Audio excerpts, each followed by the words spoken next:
Welcome to the Elder Scrolls Online Market Update, bringing you the latest in what's hot in the in-game economy of ESO and helping you prep for events and changes.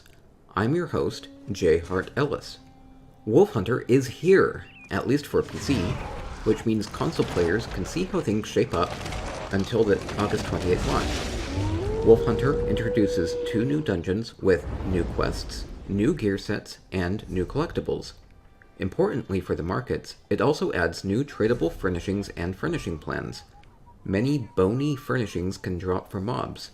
There are already many of these on the server, so expect prices to settle at a very low rate.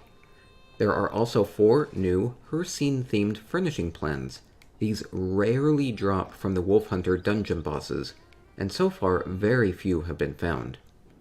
The Wolfhunter update also added new furnishing plans to the writ voucher vendor, which each cost 125 writ vouchers. Each of these furnishings has pretty immense crafting costs because of the legendary materials, though they are still selling for above crafting cost. However, you'll have a hard time finding buyers for the dragon figurine since it uses chromium plating, which has become incredibly valuable. Wolfhunter has thus far had immense impacts on the price of chromium and zircon. Upgrading jewelry now only requires 3 zircon plating for epic quality and 4 chromium plating for legendary. This has led to a drastic increase in demand where having the required mats has more than doubled demand for upgrading. This says a lot about the elasticity of the market. Theoretically, with these changes, Wolfhunter has opened up access to new markets, such as gold-crafted jewelry, though this hasn't gained much traction yet. It's very risky to be upgrading jewelry for resale with the spike in chromium prices. People seem to expect the prices to come down due to the new sourcing streams for chromium grains. Daily writs now more reliably reward chromium, and the addition of jewelry dust to blacksmithing nodes has added a bit to supply.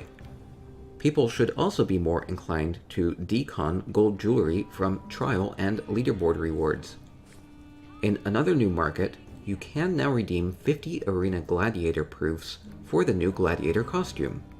Though very few people have saved up that many proofs from the Cyrodiil dailies, I haven't seen any sales of the costume on North America yet, though they are going for as much as 2 million gold on EU.